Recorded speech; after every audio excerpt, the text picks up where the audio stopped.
ഈശോ മിശിഹായ്ക്ക് സ്തുതിയായിരിക്കട്ടെ. ലേവ്യരുടെ പുസ്തകത്തിൽ നിന്നുള്ള വായന. 1-ാം അധ്യായം. ദഹനബലി. കർത്താവ് മോശയെ വിളിച്ച് സമാഗമ കൂടാരത്തിൽ നിന്ന് പറഞ്ഞു, ഇസ്രായേൽ ജനത്തോട് പറയുക, നിങ്ങളിൽ ആരെങ്കിലും കർത്താവിന് ബലിയർപ്പിക്കാൻ വരുമ്പോൾ കാലിക്കൂട്ടത്തിൽ നിന്നോ ആട്ടിൻകൂട്ടത്തിൽ നിന്നോ ബലിമൃഗത്തെ കൊണ്ടുവരണം. ദഹനബലിക്കുള്ള മൃഗം കാലിക്കൂട്ടത്തിൽ നിന്നാണെങ്കിൽ ഊനമറ്റ ഒരു കാളയെ സമർപ്പിക്കട്ടെ. കർത്താവിന് സ്വീകാര്യമാകാൻ അതിനെ സമാഗമ കൂടാരത്തിന്റെ വാതിൽക്കൽ സമർപ്പിക്കട്ടെ. അവൻ ബലിമൃഗത്തിന്റെ തലയിൽ കൈകൾ വയ്ക്കണം. അത് അവന്റെ പാപങ്ങളുടെ പരിഹാരത്തിനായി സ്വീകരിക്കപ്പെടും. അവൻ കർത്താവിന്റെ മുൻപിൽ വച്ച് കാളക്കുട്ടിയെ കൊല്ലണം. അഹറോന്റെ പുത്രന്മാരായ പുരോഹിതന്മാർ അതിന്റെ രക്തമെടുത്ത് സമാഗമ കൂടാരത്തിന്റെ വാതിൽക്കലുള്ള ബലിപീഠത്തിന് ചുറ്റും തളിക്കണം. അതിനുശേഷം ബലിമൃഗത്തെ തോലുരിഞ്ഞ് കഷ്ണങ്ങളായി മുറിക്കണം. പുരോഹിതരായ അഹറോന്റെ പുത്രന്മാർ ബലിപീഠത്തിൽ തീ കൂട്ടി അതിനു മുകളിൽ വിറക് അടുക്കണം. അവർ മൃഗത്തിന്റെ കഷ്ണങ്ങളും തലയും മേധസ്സും ബലിപീഠത്തിൽ തീക്ക് മുകളിലുള്ള വിറകിനുമീതെ അടുക്കി വയ്ക്കണം. എന്നാൽ അതിന്റെ അന്തർഭാഗങ്ങളും കാലുകളും വെള്ളത്തിൽ കഴുകണം. പുരോഹിതൻ എല്ലാം ദഹനബലിയായി കർത്താവിന് പ്രീതികരമായ സൗരഭ്യമായി ബലിപീഠത്തിലെ അഗ്നിയിൽ ദഹിപ്പിക്കണം. ദഹനബലിക്കായുള്ള കാഴ്ചമൃഗം ചെമ്മരിയാടോ കോലാടോ ആണെങ്കിൽ അത് ഊനമറ്റ മുട്ടാടായിരിക്കണം. ബലിപീഠത്തിന് വടക്കുവശത്ത് കർത്താവിന്റെ സന്നിധിയിൽ വെച്ച് അതിനെ കൊല്ലണം. അതിന്റെ രക്തം അഹറോന്റെ പുത്രന്മാരായ പുരോഹിതന്മാർ ബലിപീഠത്തിന് ചുറ്റും തളിക്കണം. അതിനെ തലയും മേധസ്സും ഉൾപ്പെടെ കഷണങ്ങളായി മുറിക്കണം. പുരോഹിതന്മാർ അവ ബലിപീഠത്തിൽ തീക്ക് മുകളിലുള്ള വിറകിന്മേൽ അടുക്കി വയ്ക്കണം.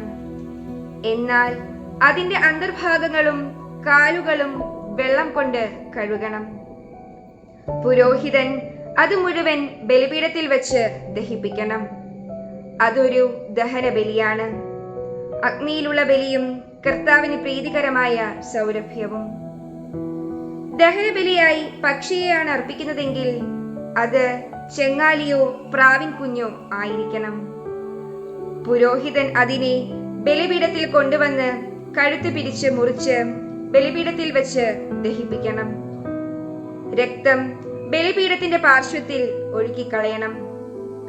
അതിന്റെ ആമാശയവും തൂവലുകളും ബലിപീഠത്തിന് കിഴക്കുവശത്ത് ചാരം ശേഖരിക്കുന്ന സ്ഥലത്തിടണം. അതിനെ ചിറകുകളിൽ പിടിച്ച് വലിച്ചു കീറണം. എന്നാൽ രണ്ടായി വേർപെടുത്തരുത്. പുരോഹിതൻ അതിനെ ബലിപീഠത്തിൽ തീയുടെ മുകളിലുള്ള വിറകിനുമീതെ വെച്ച് ദഹിപ്പിക്കണം. അതൊരു ദഹനബലിയാണ്, അഗ്നിയിലുള്ള ബലിയും കർത്താവിന് പ്രീതികരമായ സൗരഭ്യവും. ഈശോ മിശിഹായ്ക്ക് സ്തുതിയായിരിക്കട്ടെ. ലേവ്യരുടെ പുസ്തകത്തിൽ നിന്നുള്ള വായന. 2-ാം അധ്യായം. ധാന്യബലി.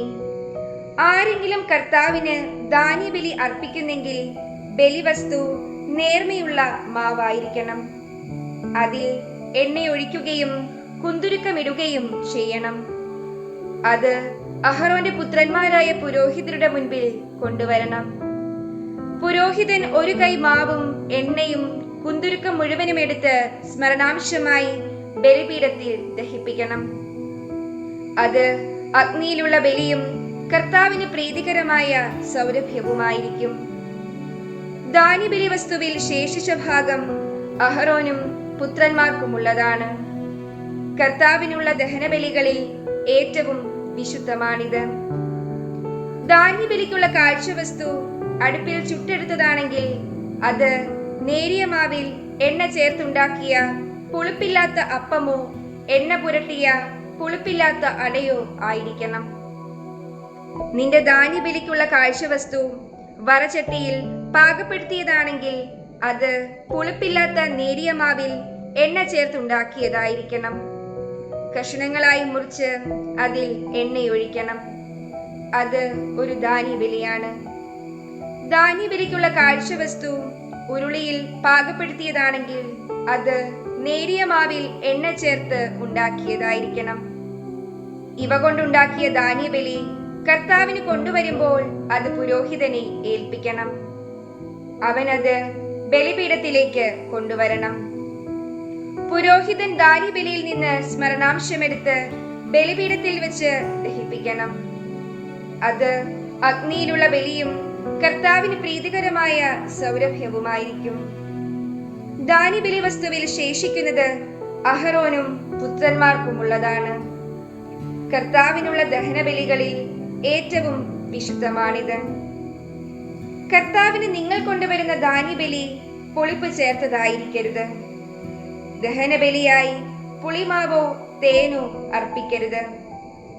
എന്നാൽ അവ ആദ്യ ഫലങ്ങളായി കർത്താവിന് സമർപ്പിക്കാം. അവ ഒരിക്കലും കർത്താവിന് സുരഭില ബലിയായി ദഹിപ്പിക്കരുത്. ധാന്യബലിക്കെല്ലാം ഉപ്പ് ചേർക്കണം.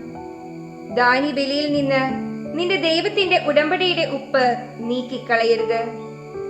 എല്ലാ ധാന്യബലിയോടും കൂടെ ഉപ്പ് സമർപ്പിക്കണം. ആദ്യഫലങ്ങൾ കർത്താവിന് ധാന്യബലിയായി സമർപ്പിക്കുന്നെങ്കിൽ പുതിയ കതിരുകളിൽ നിന്നുള്ള മണികൾ തീയിൽ ഉണക്കിപ്പൊടിച്ച് സമർപ്പിക്കണം. അതിൽ എണ്ണയൊഴിക്കുകയും കുന്തുരുക്കമിടുകയും വേണം. അത് ഒരു ധാന്യബലിയാണ്. പൊടിച്ച മാവിൽ നിന്നും എണ്ണയിൽ നിന്നും സ്മരണാംശമെടുത്ത് കുന്തുരുക്കം മുഴുവനോടും കൂടി പുരോഹിതൻ ദഹിപ്പിക്കണം. അത് കർത്താവിനുള്ള ദഹനബലിയാണ്.